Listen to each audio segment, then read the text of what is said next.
Hi, this is Phil Bell with Yorkshire College Planning. Thanks for stopping by this evening. I wanted to talk with you just for a couple minutes about choosing a college. That's a pretty big topic to try to tackle in 2 minutes, and I realize that. But let me just talk to you about a few broad ideas that I think you may be able to use as you go through your own process of figuring out the perfect college for you. So what's the first thing that we want to look at? Well, developing a list. Developing a list of colleges that fit you.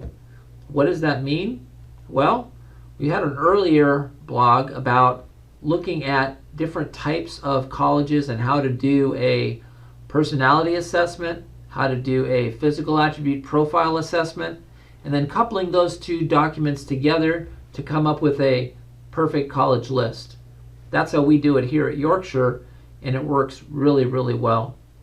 So developing your list is probably the most important thing you're going to do in this entire process of college planning. Next, you have this list of schools, but then you have to figure out which ones are the perfect ones for you, because the list of colleges you have may have 20 or 30 different colleges on there. So you need to rank in terms of the priorities that you want each one of the schools, and how do they weigh out in terms of your particular interest. That's important. The next thing is, and I can't stress this enough, please, please, please don't procrastinate in starting this whole venture. When you're a senior in high school, it's too late. You really need to start this as a sophomore preferably, sometimes maybe even as a freshman if you're thinking about the Ivy Leagues or a highly selective school. So please don't procrastinate. You will need every single moment of the time that's allotted to you to figure out the perfect college on your list. Next, you want to think about maybe going back and visiting the colleges that you may have already seen once or twice.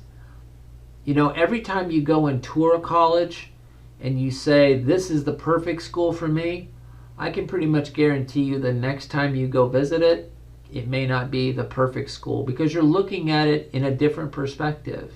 You're looking at it from the standpoint of, can I really see myself attending this college for 4 years? That's a pretty sobering examination of any institution, but it's extremely essential. So visiting multiple times is really required for students that we work with, because that analysis is extremely important as you get further into the process. So the next thing is you want to figure out, okay, well, I've got this list of schools, I've prioritized them, I know kind of where I think I'm going to end up. Might be a good idea to figure out from your perspective, what is the quality of my education going to be worth? Am I going to be able to get a good job after I graduate? Because that's pretty important to pay back those student debts that you're going to accrue. So ideally, you want to be able to have a strong career development office at that school that you can rely on heavily for help in figuring out a career, in terms of maybe an internship or apprenticeship, something along those lines that's going to set you up for a lifetime of success. Then I would suggest that maybe figuring out, once you have the award letters setting out before you for all the colleges that you've been admitted to, having that hard discussion with your folks about, how are we going to pay for this? Is it going to be through some loans? Is it going to be through scholarships that you as the student are going to have to apply for? Is it going to be a combination of all of that, which is the case for probably 90% of the students out there? So you really need to examine for you the financial aid and how important that is or that isn't, and how those financial aid steps and the awards you're going to receive are ultimately going to make college affordable for you. And then I really have to say that you're not, in all likelihood, going to get into every college that you apply to. And that's okay. You just need to learn that sometimes rejection isn't a end, it's a beginning. It's another door that's opening after another door is closed. I can guarantee you, I've had dozens of students that have dreamt about going to a particular school, and for whatever reason, they didn't get in.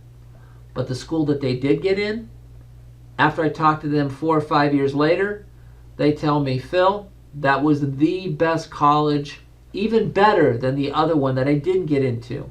I had a fabulous time at this school, and it'll happen to you too. So don't get too hung up on the rejections. The other thing I could ask of you is, don't get too hung up on the name of the school. You know, the name recognition of colleges today is driven so much by the media in terms of the U.S. News and World Report and their annual reports and lots of other college ranking services.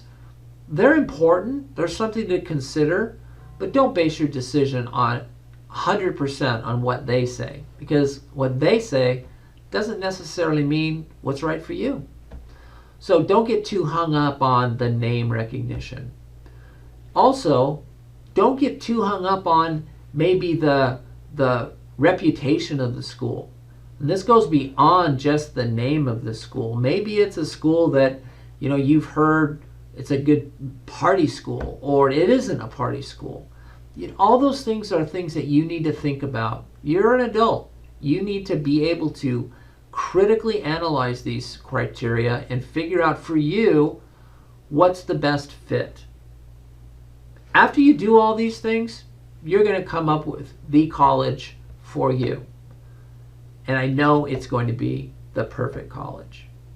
Thanks for spending a little bit of time with me this evening. I hope you have a great college search. If you need any help, we're here to help you. Thanks so much. Have a good evening.